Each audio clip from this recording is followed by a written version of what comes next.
I hate the aerial bomber. Or I thought I did for a while. I mean, literally, up until around writing for this exact video, I was certain this weapon had plenty more downsides and negatives than it actually has. Which is that to say that the aerial bomber is actually pretty good then? Maybe a little bit? I don't think the aerial bomber is the unusable mess that I had it in my mind as, but I think labeling it as good is a bit generous. You're probably already pretty familiar on how the aerial bomber works. Simply just a launcher designed to work more properly while airborne, and sort of just carpet bomb a relatively small area, which is sort of about as underwhelming as it sounds. I don't know, I guess I just expect a lot more range of destruction on this than I'm really getting. If you're like me and don't really know the stats from the back of your hand, it's about what you'd expect. The main upsides here that really matter are the ones that buff it while airborne, since these are our main bread and butter here for the weapon. Then there's the clip size increases on kill, which sounds pretty great, until you see the parentheses. I feel like this snowballing feature on the aerial bomber kinda ruins the point of it actually snowballing at all when it caps you at only 2 kills. But yeah, I guess a clip size of like 8 or more would be kinda f***ing crazy. And if we wanted to have this thing snowball more, it would be raising it from this limit of 2, which is debatable for the reason I just mentioned. If the cap of how much this clip can increase shouldn't be raised, then I feel like it might as well just be a flat clip size buff that you spawn in with. I don't really understand the reason for locking the true potential of the aerial bomber behind a teeth-chattering 2 kills.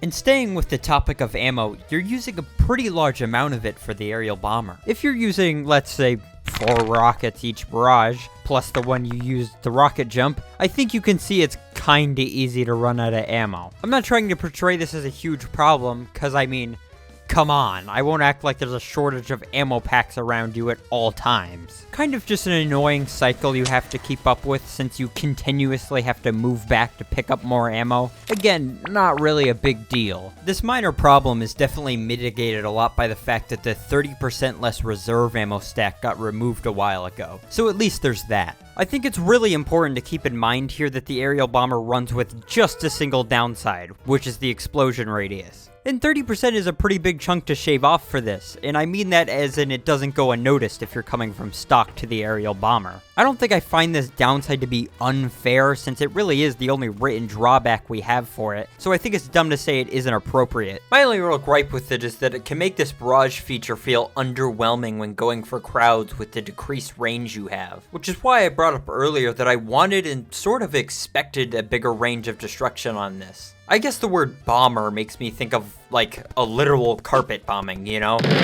I'm not trying to say this barrage of rockets rarely works, because it for sure does at times. It's a great tool for tight crowds or targeting a single person, like on payload. If nobody has their eye on you for a few moments, you can cause some serious damage if nobody notices you in time. So stock rocket launcher is perfect for crowd control, while the aerial bomber is more for targeting one specific person or a couple of people very close together. Do we really need this tight area control the aerial bomber has?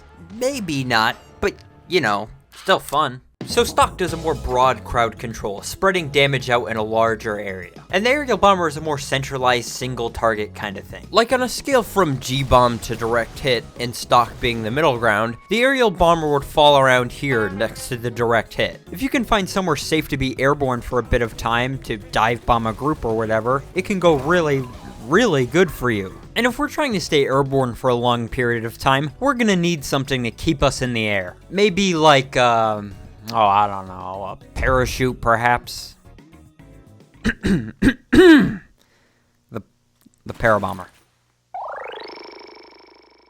The parabomber is literally just a parachute, suspending you in the air while still counting you as blast jumping, which means you'll still have your fire rate and rocket speed buffs active. I mean, this is perfect, right? Literally made to be comboed with this launcher. It's even sold in a bundle with the aerial bomber. The exact intended purpose for this is to be used with the aerial bomber. And this does solve our problem of needing to be airborne for a long time, but we still need somewhere safe to stay airborne at. And that's the tough part, because, well,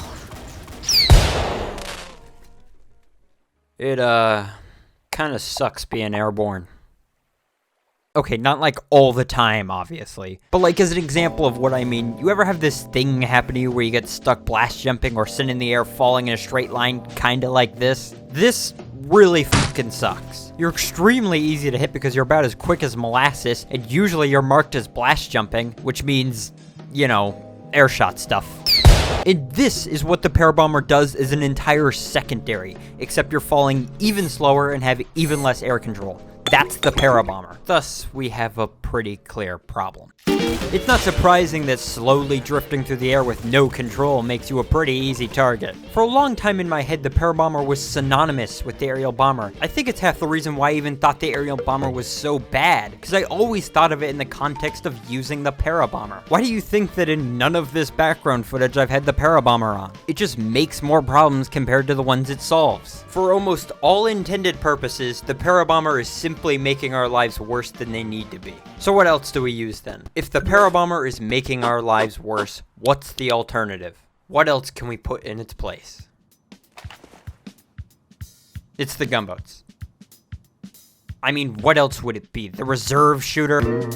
Obviously, the only other real substitute here is the gunboats. Like, I guess you could use shotguns or banners if you really wanted to, but those full damage rocket jumps add up a lot quicker when your entire primary is centered around rocket jumping to use it. Granted, I will say the buff banner is quite tempting at times, but other than the buff banner, I don't really have much interest in using anything else besides the gunboats. They're a pretty well-rounded and simple solution to our issues. Even if it's not exactly giving us more airtime, it still works well enough and encourages a playstyle that works great with the aerial bomber, which is rocket jumping.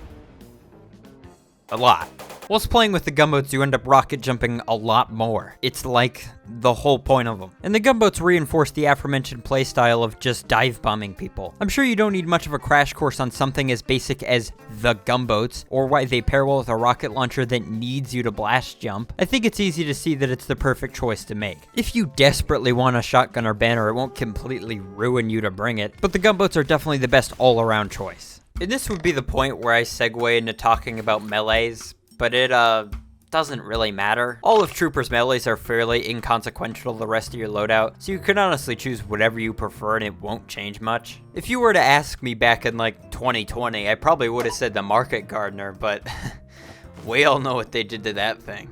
Anyway, with all that being said, that brings us back to the aerial bomber. A launcher with fairly simple fundamentals that I found myself feeling this strange disdain for years, despite the fact that I never really had any overwhelmingly bad issues when I gave it a second chance. Maybe it's the fact that a class based around blowing up large areas with rockets is fairly easy to play, therefore making the aerial bomber work well, or that TC2 players possess the same intelligence of a gerbil.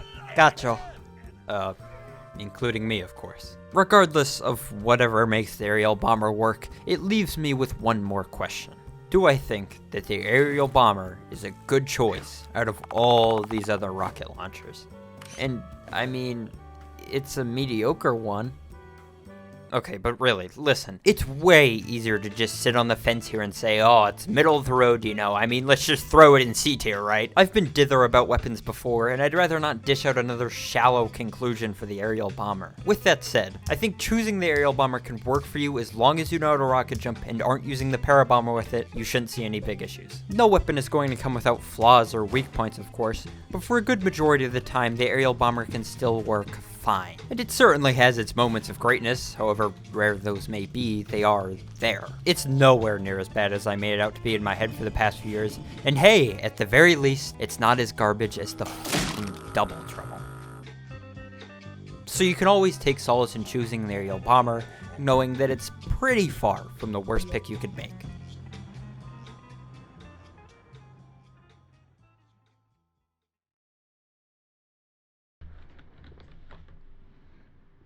This is looking at.